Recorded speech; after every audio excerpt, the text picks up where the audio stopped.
کوئٹہ سے خبر شامل کریں کہ کوئٹہ میں دھماکہ، 4 FCC اہلکار شہید ہو گئے، متعدد افراد زخمی۔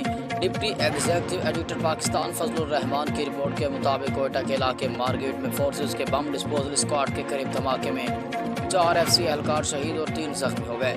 سیکیورٹی ذرائع کے مطابق بلوچستان کے دارالخلافہ مارگیٹ کے علاقے میں سیکیورٹی فورسز کے بم ڈسپوزل اسکواڈ کے قریب زوردار دھماکہ ہوا۔